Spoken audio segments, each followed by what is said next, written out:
Well, hello there. Lovely to see you, and welcome back to Delivery for Tony Stank, an MCU podcast. Are you Tony Stank?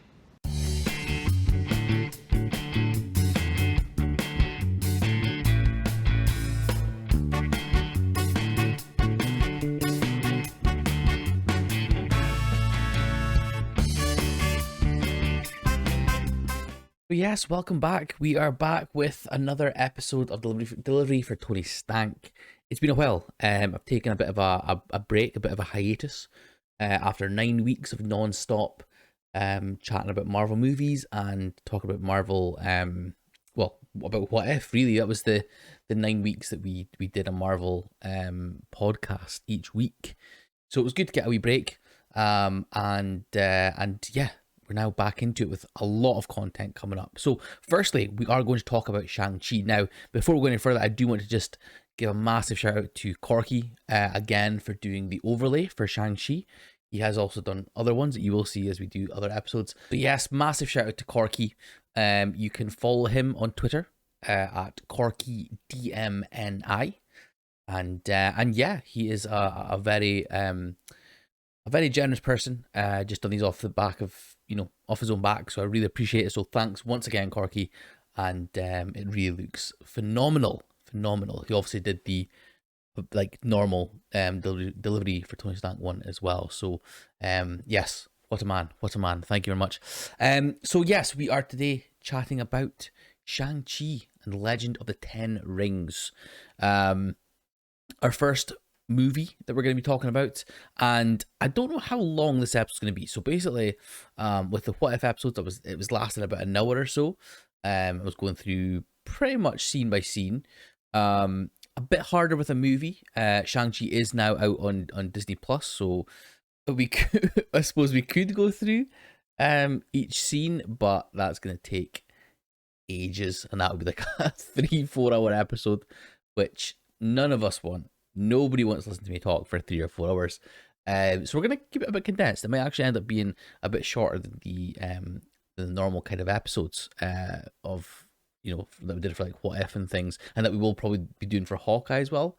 But we'll kind of see how it goes. So there's a couple of things I wanted to touch on. I want to touch on things like the plot, the theme, the acting, cinematography and direction, editing effects, sound music, some trivia, and some final thoughts. So we'll kind of go through each thing piece by piece, basically.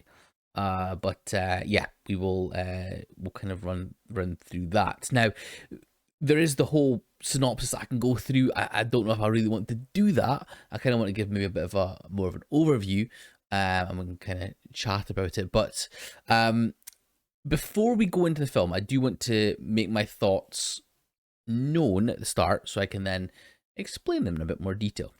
So Shang-Chi is, of course, about the title character, Shang-Chi, known as Sean when he's in San Francisco.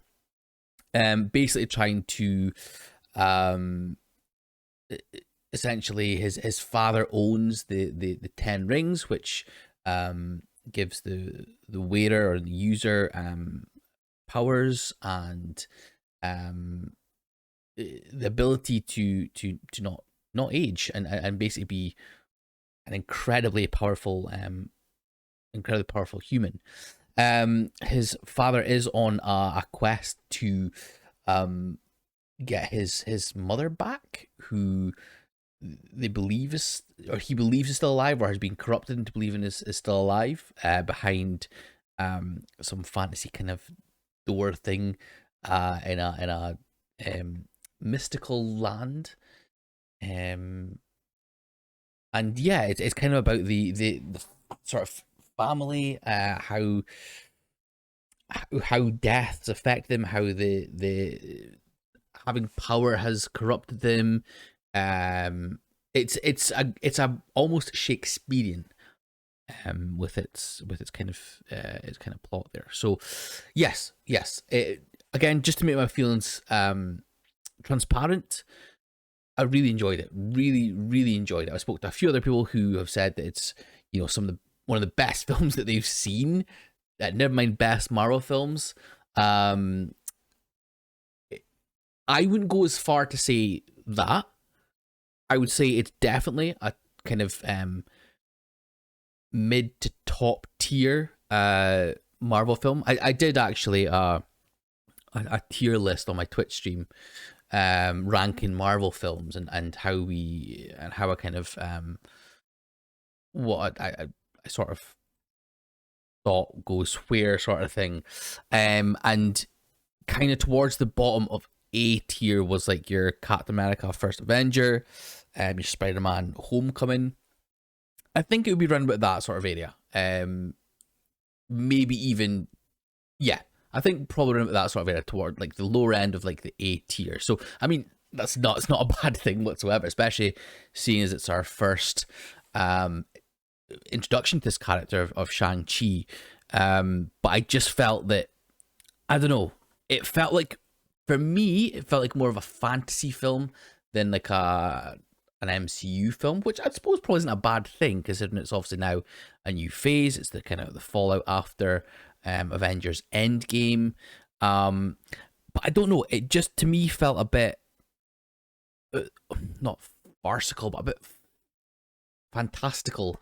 Um, Instead of like the Marvel films that are set on Earth, to me have always been a wee bit more grounded. There's been obviously the elements of it that are kind of out there, but I feel like the spacey ones are even more further out there. This felt like it was almost like a spacey one set on Earth with things like the moving trees in the jungle, the what we'll get into later as well as things like the creatures that were in this mystical land.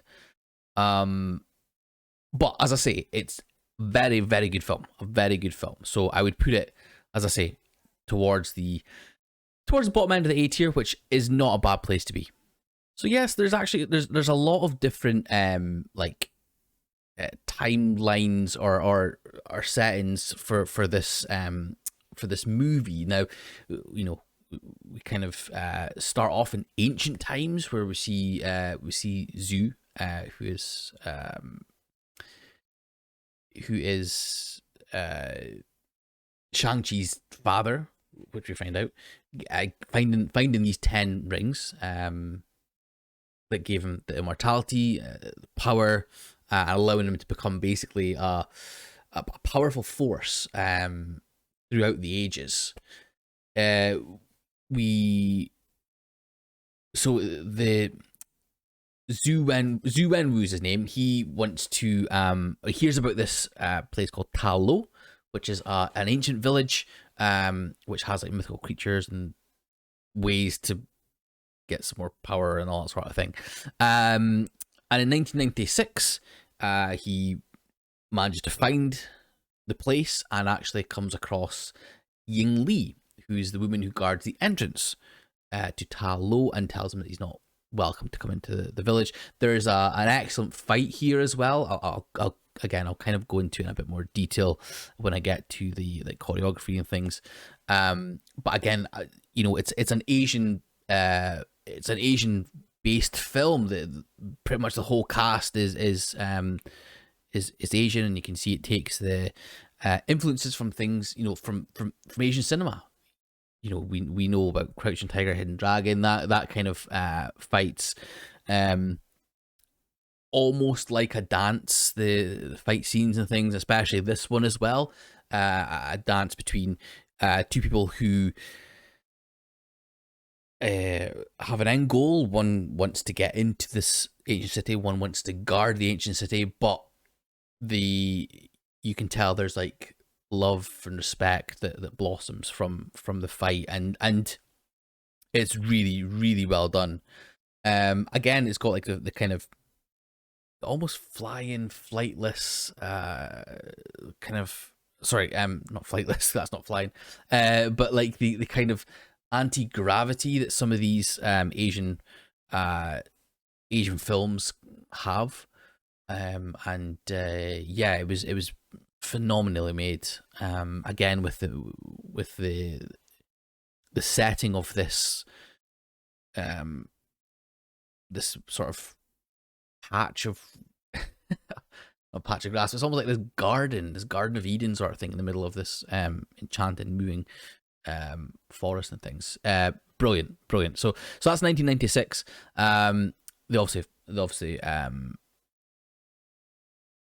kind of fall for each other basically, and because the woman Ying Li defeats Zhu Wenwu, and we then get Li telling the story to her son Shang-Chi, and also giving him a green pendant, saying to they can use to find his way back home.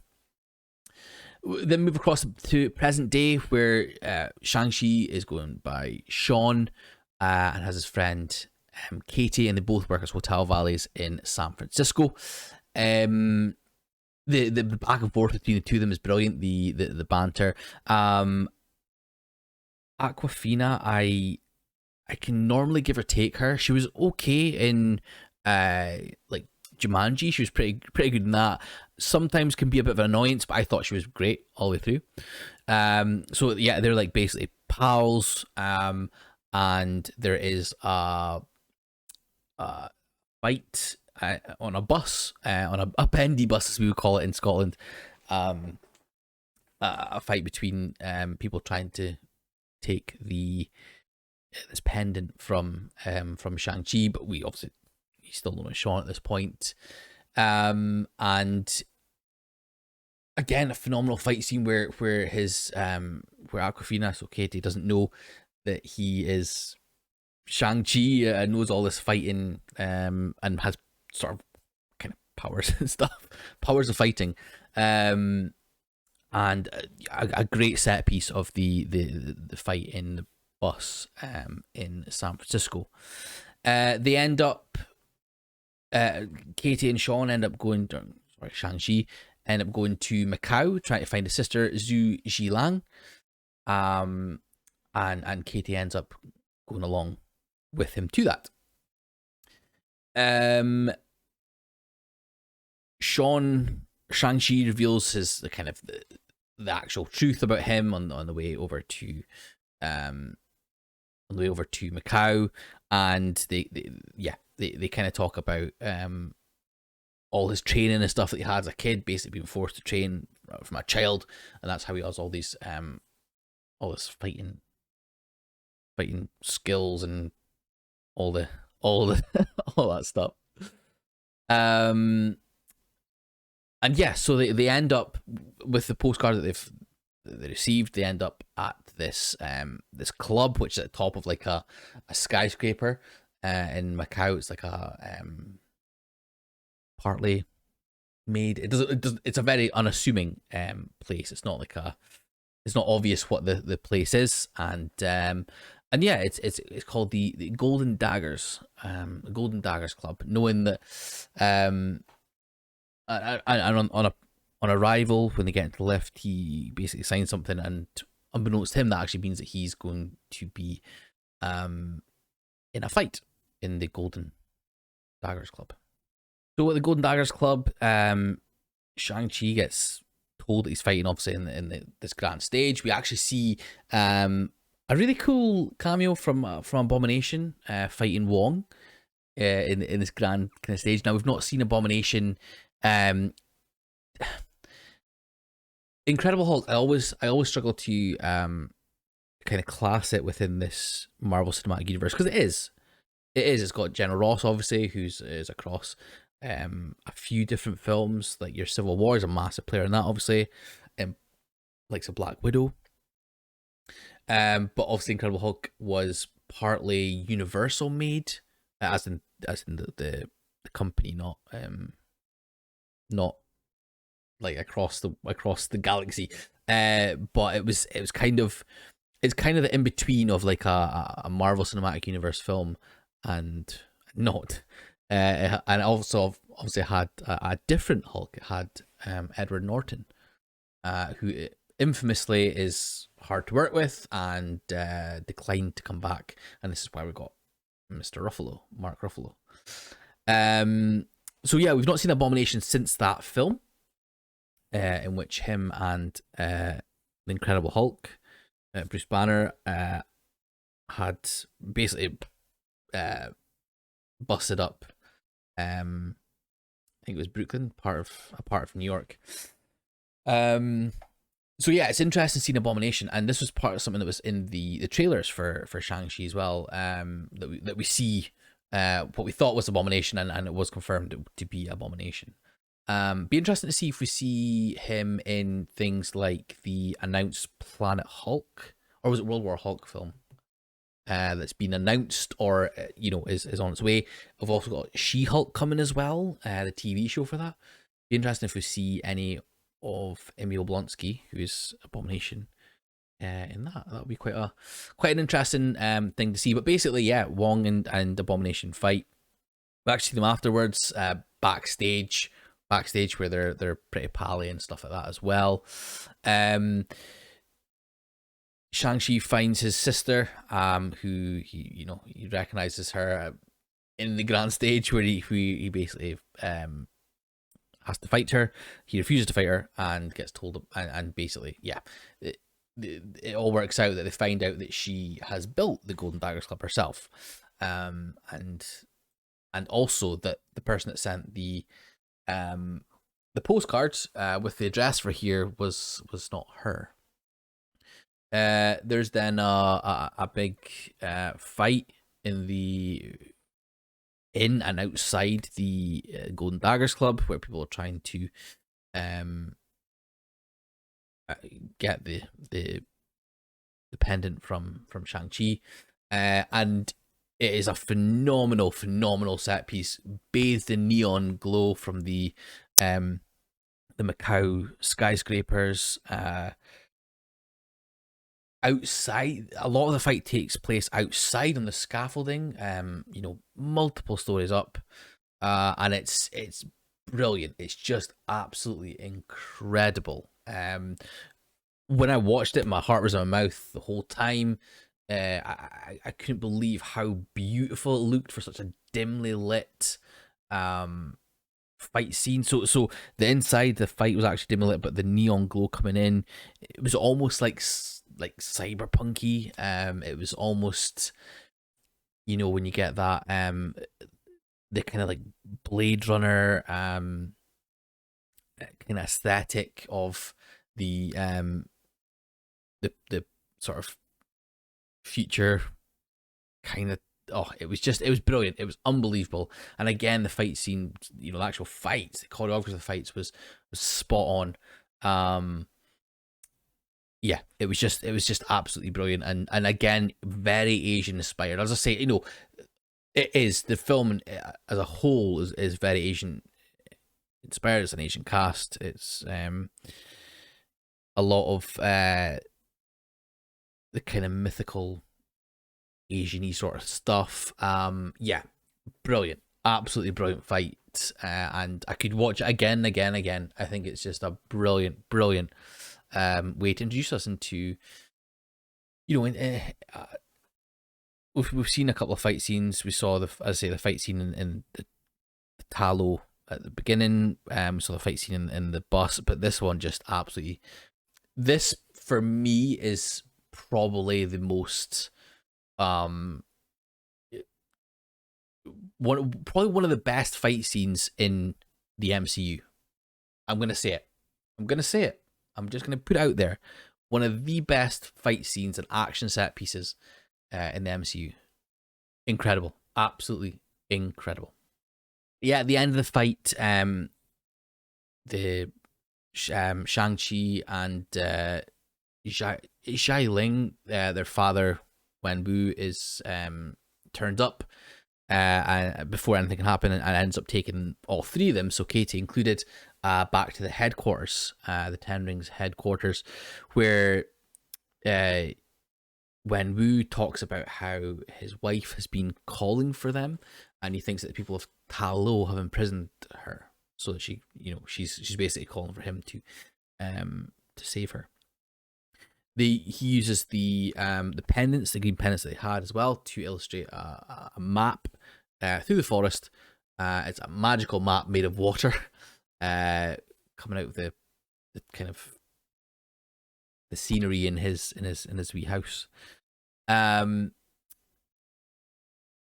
Talks about, obviously, he needs to rescue his wife and basically burn the village of Talo down, and his Shang Chi and Xiaoleng are not willing to do that and end up getting put into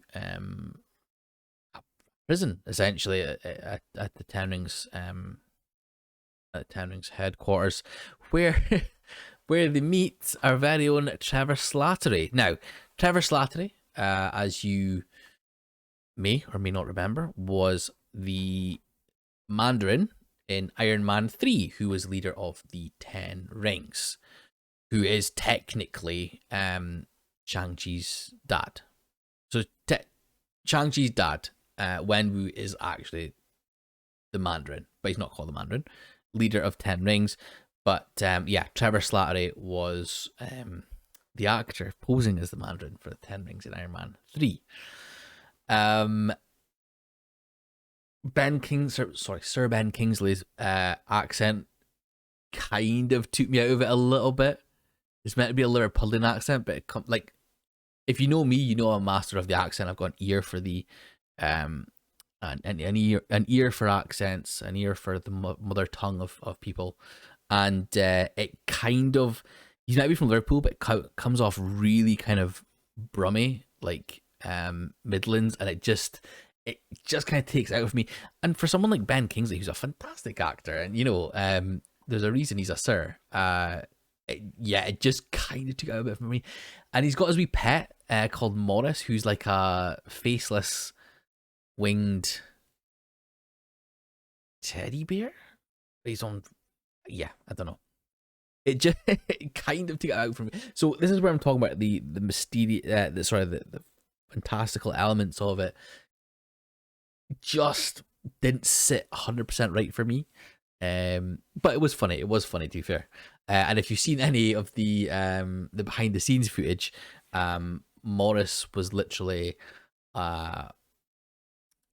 obviously not a real thing, but was a guy in a green suit holding a big green pole with basically a green pillow at the end, and he used Morris that way. So it's very funny to watch. If you've not watched it, definitely go check it out. I think it was on their Twitter, actually. I think it was the Marvel Twitter they put it out. But yeah, just look for behind the scenes from Shang-Chi, particularly the parts with Morris. And apparently Ben Kingsley and the Morris's handler had a really good bond, and that helped with the performance as well. Apparently that's what Ben Kingsley said. So yeah.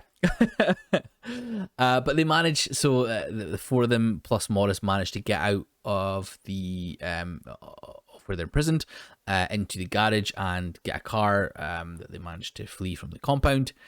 And yeah, they get to the moving forest. Morris is able to direct them to where they're going. Again, this looks great. It looks fantastic. It's very weird for a Marvel film. I don't want to sound like I'm like a Marvel purist or anything, because I know there's fantastical elements. I know there's really out there elements in Marvel films and stuff. It just, for a place for being set on Earth, it just felt alien to me. If it was set anywhere else, if it was set in nowhere, if it was set in any of the other galaxies or planets or worlds, I would have got it. But because it was set on Earth, it just felt weird to me. But it was really well done. And of course the making sure they're driving their car fast enough to get away from the branches that were quickly closing on them and things like that. It was really cool. Really, really cool. And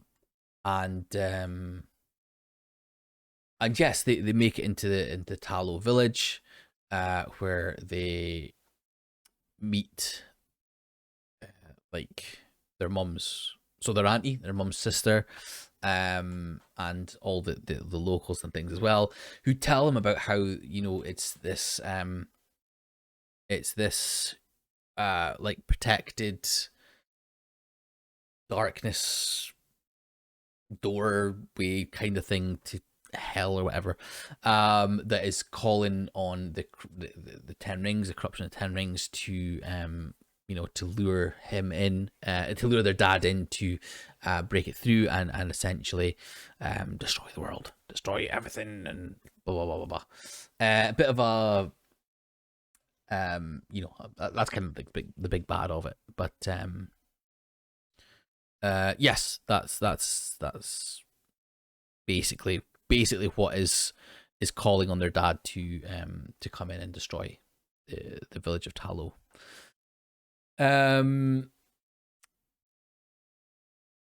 Yeah, the Shang-Chi gets to learn a bit more about the ways of fighting that his mother did, almost like airbending and things, as we saw in the first fight that she had with their dad. And Shang-Chi actually recounts the loss of his mother when she was killed by one of these gangs, which then made, when we go back to wearing the Ten Rings, because he hadn't been wearing them while he had a family and stuff, because he wanted to kind of grow old with them. But the death of his wife, or sorry, the murder of his wife, made him go back to using that and basically, you know, use the rage that he had to then destroy all the gang, and essentially it made him kind of go back to using the Ten Rings again. So yeah, so after that flashback, Shang-Chi speaks about how he did actually basically carried out a hit on the gang leader on his first mission, and he's gonna essentially kill his father for his involvement in that. Yeah, so the next day, the Ten Rings and when we have their invasion of Ta Lo, and Shang-Chi has a standoff with his dad, who overpowers him, and yeah, basically is far too strong for him. And then when we goes to the sort of the doorway to the darkness, and essentially attacks it, which releases these like flying beastie things, kind of like the beasties in I don't know why I'm talking about a DC film on a Marvel podcast, but kind of like the flying like beastie things in was it Batman vs Superman, or was it Justice League, in the alternate future with Batman and stuff. Anyway, yeah, let's go back to Marvel, because Marvel is God. Yeah, so like the main bad guy, the guy who taught Shang-Chi as a kid and stuff with the funky mask and stuff, he gets killed. And then the Ten Rings, who've been fighting with the Talo people, end up going together and fighting off these soul stealing beast things. And yeah, so there's then this thing, this like dragony thing, which is called the Great Protector, I believe, saves Shang-Chi. It's like when you see those dragons, again, the Asian influence and the Asian kind of beasts, when you see those dragons in like a parade on like a Chinese New Year or something like that, it was like one of these massive fight thingies like that. And it saves Shang-Chi. He has again their face off with his dad, and he gets the Ten Rings, or sorry, they kind of fight with like 5 and stuff. It's a really cool fight with the yellow of Shang-Chi and the blue of his dad. It's a great another great fantastic fight. And the main big bad guy gets out of the darkness door, and yeah, there's a massive fight between the good dragon, the bad dragon, and all these kind of things. It's a big old CGI fest. But it looks pretty cool. To be fair, it looks pretty cool. And yeah, essentially, Shang Chi manages to destroy the big bad dragony bad person thing with the 10 rings. Um, and yeah, yeah, dead. He's dead, and he wins. It's kind of I've kind of just I've really just made that a lot more simplistic than it actually is. There's a massive battle between obviously the soul stealing flying thingamajiggies and the big great protector. It's quite emotional actually as well with the white dragon and the darker, scarier dragony bad person thing. And yeah, and basically that is the kind of the end of it. Oh, and of course, the important part, Shang-Chi's dad is killed by the big bad person, the one that was essentially luring him with the voice and with the speech of his late wife and things. But yeah, the battle kind of ends, and yeah, that's kind of the sort of the end of the big fight that we get at the end of these movies. So there's then like obviously the old emotional vigil thing about the people that have died, and of course Shang-Chi's father and things. And yeah, and him and Katie then head back to San Francisco, and they're chatting away to their pals in the pub, which they'd be doing, which they had done near the start of the film and stuff as well. And there's some really great dialogue between the juxtaposition between what they were like in school and now how they don't believe that they have went through this and redeemed themselves essentially. And Mr. Wong comes from a portal and takes Shang-Chi and Katie through to Camertage to talk about the 10 rings. And that is the end of the actual film. There is then a couple of, obviously, we know what Marvel films are like. There is mid credits and a post credit scene. So the mid credit scene, we have Shang-Chi and Katie speaking to Bruce Banner, whose arm is still in a sling from when he snapped people back into existence. So we obviously know this takes place after Endgame, and Captain Marvel, Carol Danvers. And they talk about how the 10 rings are emitting a mysterious signal. And in the post-credit scene, Shang-Chi's sister is yelling, is now the leader of the 10 rings, and says there's a lot of work to do. So again, setting up things going forward. And that is how the film then ends. So going on to themes, again, there's a lot of themes that are running through this film. Because of the Asian influence, the Asian cinema and things, there's a lot of as I spoke about, there's a lot of like fantastical elements to it. There's a lot of the like air bending, crouching tiger, hidden dragon style kind of sequences, or fights and that sort of thing. I'm not. Those sorts of films aren't really for me. Like like even like your Bruce Lee films and things, like your Asian kung fu films and stuff. It's not my kind of thing. But I really enjoyed the way that they did it here, because it wasn't, because of the way it was obviously set up, in that there's Asian influences, obviously a very Asian cast. It was like there was obviously a lot of MCU stuff, a lot of Americanization of things. It kind of bridged that gap for me between being an Asian sort of film that an Asian kung fu film that I probably wouldn't really enjoy, and being a Marvel film, which I love, and it really kind of blended the two pretty well. A lot of the family stuff was really well done. The relationship between Shang Chi and the estranged relationship with his sister and his father, and then the loss of their mum that happened years ago, and how that had torn them apart. How Shang Chi was forced into training to work for his dad as like as a killer, or like almost like a hitman muscle sort of thing, and the strain that put on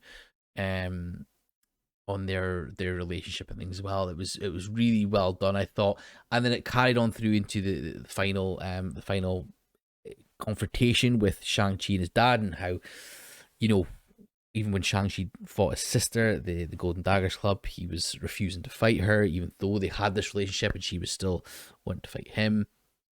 And even with his dad, he was still trying to get redemption towards the end. And of course, they did get it, which is kind of typical for these sorts of movies, which is fair enough, absolutely fine. And I thought it was really strong on that point.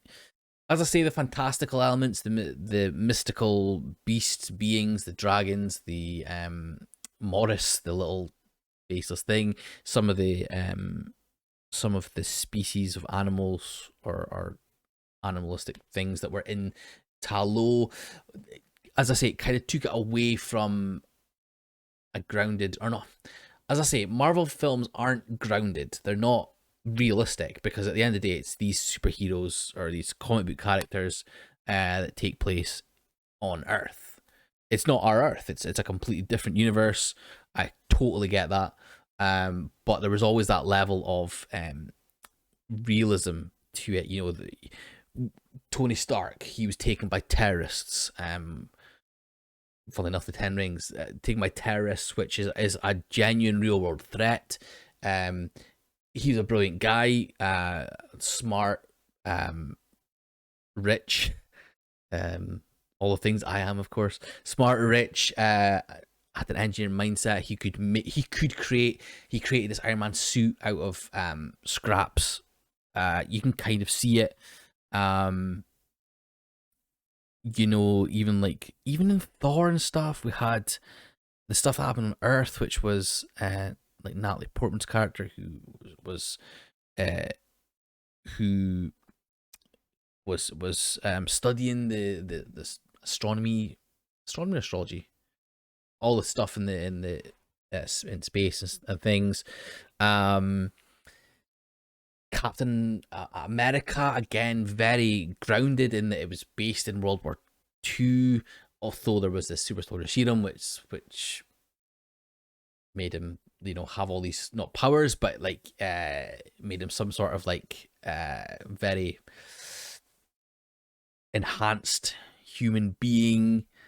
It was all kind of based in some form of realism. This had literally a world within, or a place within our world, that was, rules essentially didn't apply. So that's where it kind of just didn't hit for me. But again, I love the fact that Marvel are now taking these risks. So I've kind of spoken about before how, to start off, it was kind of the directors were almost forced to do what Marvel wanted them to do. They're now allowing other directors and writers and stuff to take their own ideas. That they've kind of done the things like the snap that killed or wiped out half of everyone, and now into this new phase, into phase 4. We're getting some sort of like out there sort of things, and directors and writers and actors and actresses, people that want to put their own kind of spin on stuff, and take risks and do things differently. So I completely applaud them for that, and I applaud them obviously as well for the diversity. When was the last time we got have we ever had such a big budget Hollywood film that is, you know, such, well, is basically an Asian cast. Okay, there's I believe Simu Liu, who plays Shang Chi, is American Asian. I think he is. But when was the last time we had someone like, we had like a film like that where it is basically not not a heterosexual white male as the lead, or the cast um isn't isn't white, or isn't like the people that they try to push. The diversity is um it's inspiring. It really is to see a studio as big as Marvel allowing these kind of stories to take place, and I applaud them for that. I applaud the directors, the writers, for it, because I spoke about how like the kung fu movies, the Asian cinema wasn't for me, but this sort of thing, which is such inspired by it, is something that I really really enjoyed and really loved. I think they've got a lot more people who may go back into like Asian cinema and see if there's things that they enjoy, things about it, which I suppose is all they can kind of do. Um, Acting. Speaking about acting, I spoke about the cast anyway. The kind of Asian cast. Simu Liu is incredible. He's brilliant. He's really really really good as Shang Chi, and as someone who's going to be a big part of the Marvel Cinematic Universe going forward, I'm really excited to see what he does with it. He had a lot more humor in it than I thought he would have. I thought it'd be like a straight up like action hero, straight laced. Nope, a lot of humor, a lot of banter between him and I say Aquafina, but I think it's Aquafina. But it just sounds weird to me saying it like that. It sounds like I'm American, but I'm not. Aquafina. The relationship between them, the banter between them, was great fun. Really, really well done. The guy playing Shang-Chi's dad, so Tony Leung, he was really good. We saw his character from the early, what was it, like 1600s, or even before that. I think it was, isn't it, like something AD or BC, with the kind of the what's it called? Is it Ming Dynasty? I think that was that sort of like era or something. But yeah, it was great to see him come from there all the way through, his delve into madness and obsession, into wanting to get his wife back, and things that, no matter what the cost. Yeah, the acting side of things, it was great. It was really really good. I mean, you know of some of the sort of like things that I thought brought it down or didn't quite hit for me, the acting was not one of them. The cast was brilliant. Cinematography, was again very Asian. As I say, it was very Asian cinema inspired. The fight scenes, they were so well choreographed. It was engaging to watch the whole time. You could I don't know how. When I'm thinking of Crouching Tiger, Hidden Dragon, I'm thinking of the scenes like the very similar to the fight scene that his mum and dad had towards the start of the movie. So like the camera work is just it was so easy to follow for something that should be so hard to follow. And I thought, the directors, the cinematographers did a fantastic job with that. Some of the even like the Ten Rings compound, seeing that was great. The whole place of Talos. So I've spoke about how it's quite one of those things that didn't quite hit for me. But the way that it was presented was beautiful. The kind of typical sort of Chinese Asian, the little places with the roofs. It looked almost not primal, but kind of ancient-y sort of thing. But then obviously mixed with the where they were. I suppose that kind of actually juxtapositions between Earth as well, and then of course the scenes with the big dragon, as I say, sort of dragons that you would see in a Chinese New Year parade and things like that. Yeah, it was sprawling, like, um sort of scene sort of scenes, sorry, towards the end of the film, and in the third act, particularly. So yeah, I mean, I really can't fault them on that side of things. I just think for me, it was the kind of the sort of world that they had, although looked phenomenal things, it just didn't quite hit, you know hit as a Marvel film for me. um but as I say, I've got to applaud them for what they did, because it was really, really well done. Um, and I spoke about, yeah, I just thought it was one of those things that um didn't feel like a Marvel movie for me, but I enjoyed it. And I think it will be. I think the character of Shang Chi, and I think the 10 Rings are going to be very important going forward and stuff as well. The power of 10 Rings, it seemed to be quite a powerful tool. So yeah, I'm very interested to see how they will go going forward. I know there's obviously things like the Eternals coming out, which again is a fantastic diverse cast.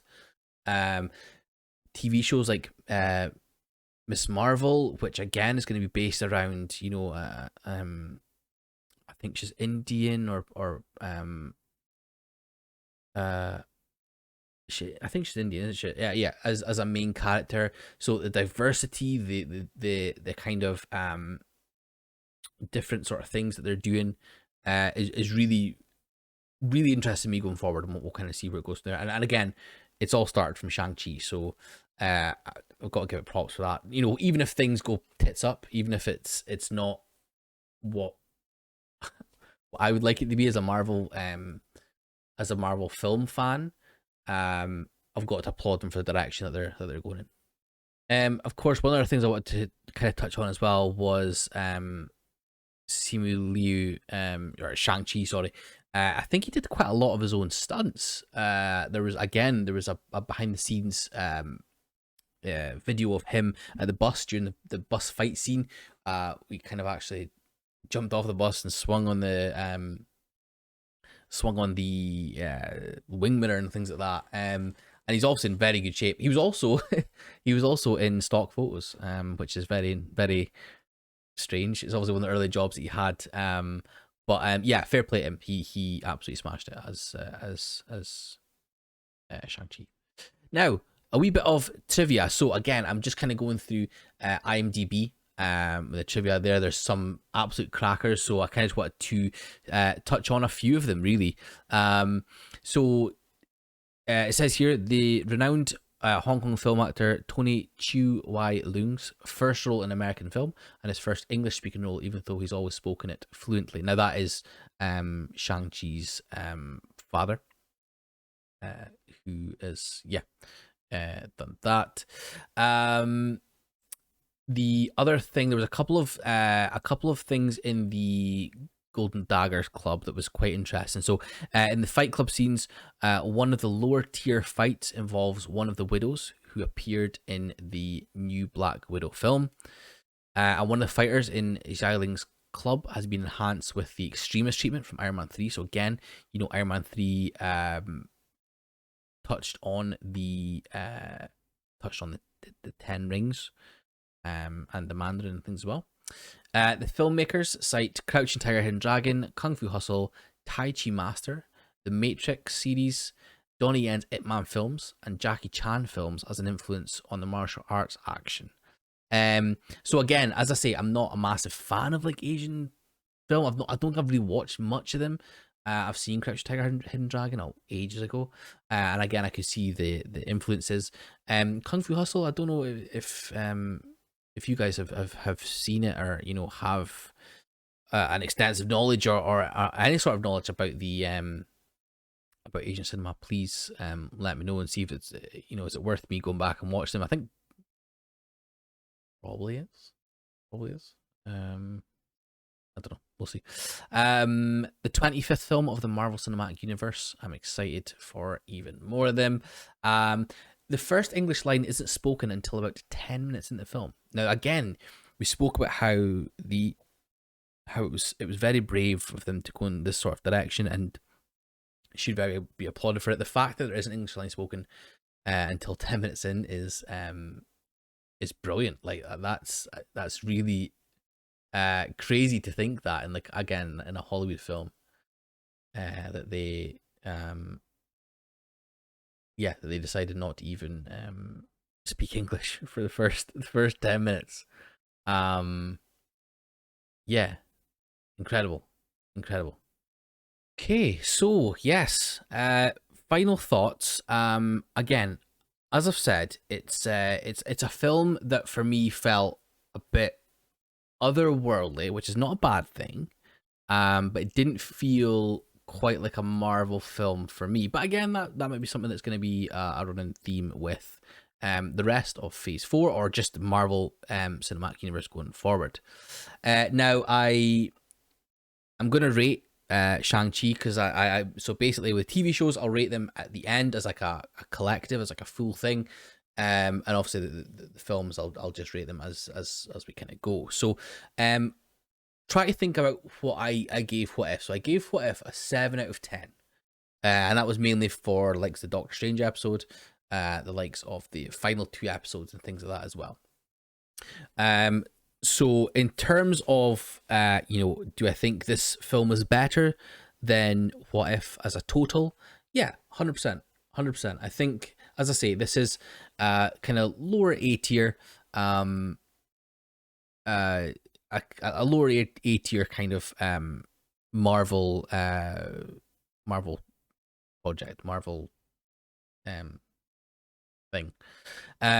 So thinking about the kind of A tier, would be looking at sort of at least an 8 out of 10. I would think for A tier.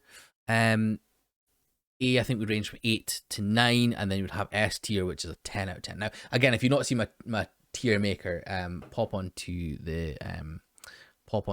our Twitter at delivery MCU on Twitter, and yeah, you will see the tier that I tier maker thing that I did and put up there. So basically, S tier I would say is 10 out of 10. So that was, I had Infinity War and I had Thor Ragnarok.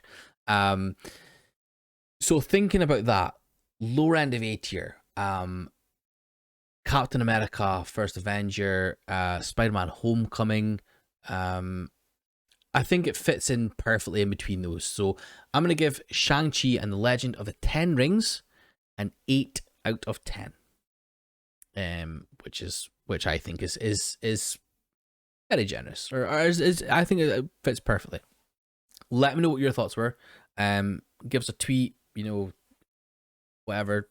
Yeah, give us a tweet or comment on the YouTube video, and let us know what you think and what your thoughts were. I'm very interested to hear what everyone else thought about the film. As I say, I've spoken to people who said it's like one of the best films they've ever seen, never mind the best Marvel film. So yeah, I'd be very interested to see if people share that opinion, share my opinion, or even have a completely different otherworldly opinion of their own, which would be very interesting to hear indeed. So yes, Shang-Chi and Legend of the Ten Rings, 8 out of 10. Well, all right. So that is us done with the Shang-Chi episode of Delivery for Tony Stank, our first episode based around a movie, which has been a bit of a different way of doing it because of, as I say, it is readily available now because it's on Disney Plus, but it was kind of one of those things that I kind of try to have a different format for. I'm gonna have this format going forward for all the movies, and then for the TV shows, we'll see what happens with Hawkeye. I might go back to like the what if way of um potentially doing potentially doing like a sort of scene by scene, or we might change it about a bit as well and see kind of what happens with that bit there. I'm not sure. We'll kind of see what happens. But I'm really looking forward to Hawkeye. I think that'll be a very interesting thing for them to do. We do still have the Ko-fi going. If you want to be in for the draw for the next pop, which is the Child Star-Lord from the What If series. You can, oh, is that focusing?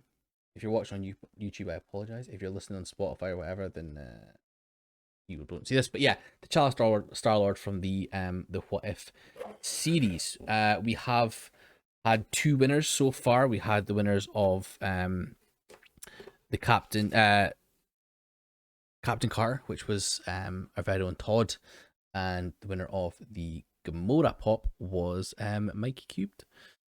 So if you want to be in with a chance to win the next pop, just join the Ko-fi, which is down here. ko-fi.com/delivery for Tony Stank. As little as £2 a month, you will then get put straight into the draw. I do want to give a shout out to the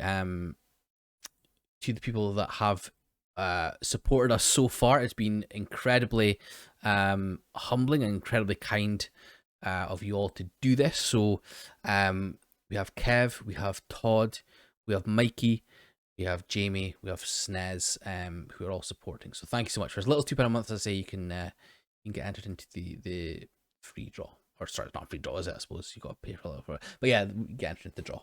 And yeah, that's kind of just how it goes, really. There's going to be more stuff coming as well for Ko-fis and for people supporting the podcast. But right now, that's kind of what we're going with at this moment in time. And yeah, the draw will be at the end of the month. So we've had a draw at the end of October. End of September, end of October, and we'll have one at the end of November. I don't have any other pops after that. So I'll have to see if it works, if it's if it's been working, if it's been worth it for this past 3 months, and if it's not, then that's fine. We'll work something else out. But we'll kind of take it from there. But that's for future Massey to work out. But yes, that is us. Thank you very much for listening. As I say, I hope you enjoyed Shang-Chi. I hope you enjoyed the podcast. I hope you enjoy the other stuff that's coming out. We're gonna have the Eternals episode very soon. There is actually going to be a little episode, a little reaction episode coming out tomorrow or the day after, where I'll live react to the Spider-Man trailer, the second trailer that's been released. But yeah, if you're not ready, please follow me at DeliveryMCU on Twitter. Catch us on YouTube. If you want to watch these podcasts, you want to see my stupid little face, my stupid little facial expressions, or if you want to just listen as you have been to this dulcet tones, then again, wherever you get your podcast, whether it's Spotify, whether it's Apple Podcasts, Google Podcasts, Amazon, whatever, you'll catch us with a delivery for Tony Stank somewhere. But that is us. That is us for the first movie podcast. I appreciate you all, and I will catch you all in the next one.